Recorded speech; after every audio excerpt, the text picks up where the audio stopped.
My life with Emily was the kind of story you read in books. College sweethearts, a fairy tale wedding, and 15 years of what I thought was blissful marriage. We had a beautiful home in the suburbs, 2 amazing kids, and a bond I believed was unbreakable. Emily was my everything, my partner, my best friend, the sun my world revolved around. We had our routines, our inside jokes, our shared dreams. Every anniversary felt like a victory, a testament to our perfect love story. I was Jason, the lucky guy who had it all, and she was Emily, the perfect wife. Looking back, maybe that's where the first crack appeared. Perfection is a heavy burden to carry, and I was so blinded by the beautiful picture we de-painted that I failed to see the truth underneath. It started subtly, little things that on their own meant nothing. Emily started working late more often. She was a graphic designer, and her projects could be demanding, so I didn't think much of it. Then came the new work friends. She'd talk about them, especially a guy named Mark. He was a new partner on a big project, she said. The way she mentioned his name was casual, almost too casual. She started guarding her phone more closely, something she'd never done.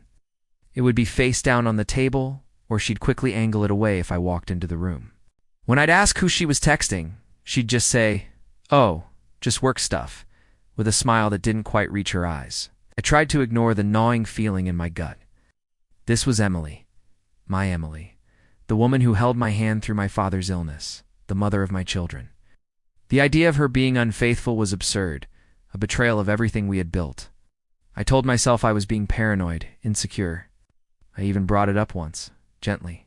I asked if everything was okay, if she was happy. She looked at me, her eyes wide with what I thought was hurt, and said, "Of course, Jason. Why would you even ask that?" "I love you." She hugged me so tightly, and for a moment all my doubts washed away. I felt ashamed for ever questioning her. I was the problem, I decided. My insecurities were poisoning our perfect marriage. So, I doubled down. I planned more date nights, brought her flowers, tried to be the husband she deserved. For a little while, things seemed to return to normal. We laughed like we used to, and the distance I'd felt seemed to shrink. But it was just an illusion, a temporary fix. The late nights at work continued, and the secretive texting became more frequent. The breaking point came on a Tuesday. Emily was supposedly at a late-night work session. Our daughter Mia developed a high fever, and I couldn't get it down. I called Emily repeatedly, but her phone went straight to voicemail. Panic set in. I called her office, but the security guard said everyone from her department had left hours ago. That's when the cold, hard dread I'd been suppressing finally took hold. I packed Mia into the car and drove to the urgent care clinic. While we were in the waiting room, my mind was racing. Where was she? Why did she lie? A friend of mine, David, sent me a text completely unrelated.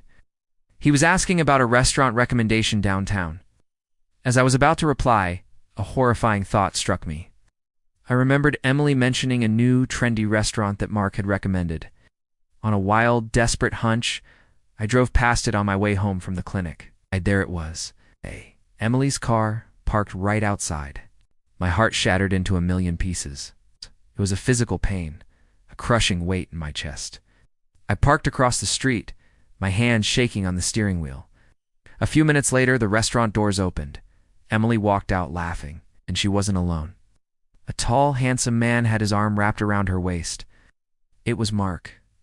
He leaned in and kissed her, a long, passionate kiss that was meant for me. I watched them, frozen, as they walked to his car, got in, and drove off together. They didn't even see me. I was just a ghost, watching the wreckage of my life from the shadows. I had spent 15 years building a home, and in one single moment, I realized it was just a house of cards, and it all come tumbling down. I drove home in a daze. The image of their kiss burned into my mind.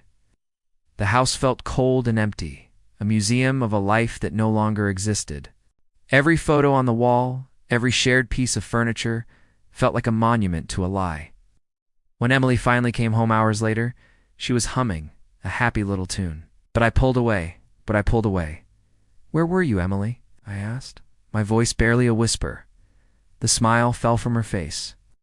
"I told you, honey, I was at work. It was a brutal session." The ease with which she lied was what broke me completely. "No, you weren't," I said, my voice gaining strength. "I saw you, Emily. I saw you with him. At the restaurant, the color drained from her face. For a moment, there was silence, a heavy, suffocating silence. Then, the dam broke. The excuses, the denials, they all came pouring out, but they were weak and hollow. Finally, she broke down, sobbing. The truth came out in jagged pieces. It had been going on for 6 months. It started as a friendship, an escape, she said. She felt neglected, taken for granted. She said our life had become too perfect, too predictable. She wanted excitement, a spark. I listened, but her words were just noise. Neglected? I had poured my entire soul into our family. Predictable. We had a life people dreamed of. Her excuses felt like daggers, twisting the wound she had already inflicted. It wasn't about me or us. It was about her own selfish desires. She had chosen to destroy our family for a cheap thrill. She had traded 15 years of loyalty and love for a few stolen moments with another man. The woman I was looking at was a stranger. My perfect wife, the love of my life, was gone. In her place was someone who had orchestrated the most beautiful, devastating lie. The days that followed were a blur of pain and anger. The kids could feel the tension, their innocent eyes questioning the suffocating silence that now filled our home. I had to tell them. That was the hardest part. Explaining to them that Mommy and Daddy weren't going to live together anymore without destroying their image of their mother. It was a conversation no parent should ever have to have. Seeing the confusion and hurt in their faces was a pain worse than my own heartbreak. We separated. Emily moved out. Perfect house became just a house, and I was left to pick up the shattered pieces of my life. There are good days and bad days. Some days I'm consumed by anger. Other days, a deep, profound sadness washes over me. Oh.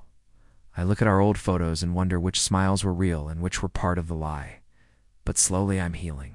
I'm focusing on my kids, on being the stable, loving parent they need now more than ever. I'm rediscovering who I am outside of being Jason, Emily's husband. It's a long, painful road, but I know I'll get there. The fairy tale is over. The beautiful lie has been exposed. Now it's time to start writing a new story. A true one.